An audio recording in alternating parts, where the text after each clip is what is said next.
و اگر او دعا کند برای ما، اگر او یه رکعت نماز شبش رو هدیه کند به ما، محبوبی که 1169 سال از شب همه شب یارب یارب میزند. چه میگوید در نیمه شبها؟ سید ابن طاووس علیه الرحمه میگوید از سرداب مطهر سامرا پایین میرفتن نیمه شب، صدای نازنین امام زمان چقدر با ناله حزین من رو میخکوب کرد. نتوانستم جلو برم، سر بر دیوار گذاشتم، گوش کردم ببینم امام از سحر چه دعا میکند. دیدم دست به دعا برداشته مینالد خدایا شیعیان ما از اضافه گل و سرشت ما خلق شده‌اند، خدا اینها اتکالاً علی محبتنا، به این که بالاخره علی ابن ابی طالب از زهرایی داریم، حسینی داریم، فکری به حال قیامت ما میکنن، گناهانی رو انجام دادن، خدا اونها رو در این نیمه شب به من مهدی ببخش.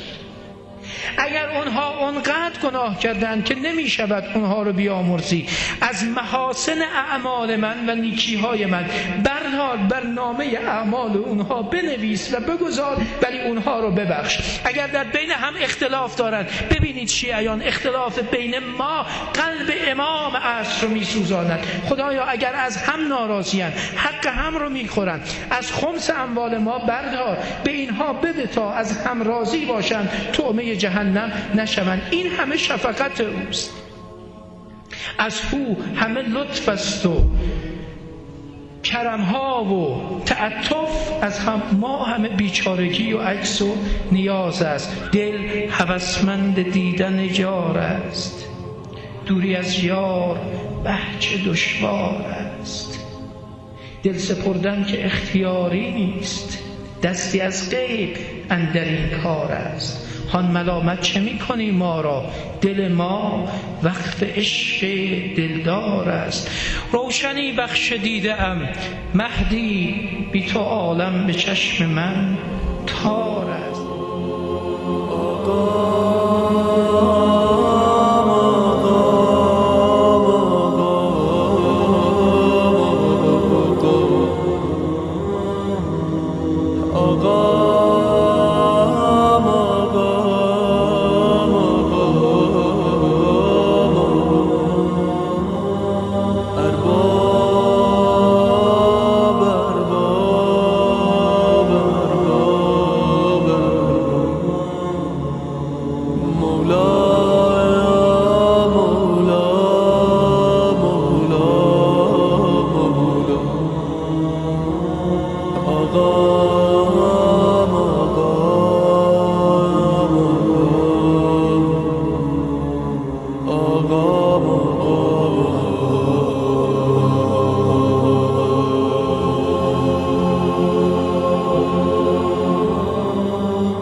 سفر کرده ی هجران گزیده، ای یار آوار از دیار، تا کی تو همچنان در غیبت و ما این چنین در هجران.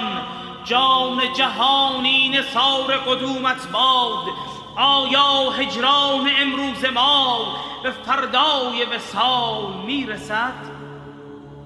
ای عزیز، ای پیشوای محرومان، ای دادخواه مظلومان، ای فریاد رس درماندگان، ای آخرین امید دیدگان جستجوگر ما بر دروازه هر سحر قامت تو را منتظر است. آیا می شود که شام تار هجران ما به صبح روشن وصالت بدل شود؟ ای عزیز، ای قرآن علی بر کف، ای عصای موسی در مشت، ای خاتم سلیمان در انگشت، بر ما چه سخت است که همگان را ببینیم و تو را نبینیم. ای عزیز، ای کمال موسی را وارث، ای شکوه عیسی را واجد، ای صبر ایوب را صاحب، چه دشوار است که سخنان همه به گوشمان رسد و صدای دلنشین تو را نشنویم.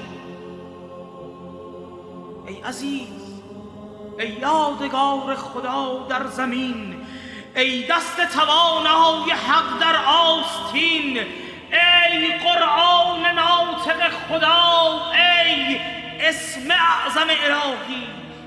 چه سخت است که لطفت را به عیان ببینیم و دشمن در انکار وجود نازنینت بر ما طعنه زند.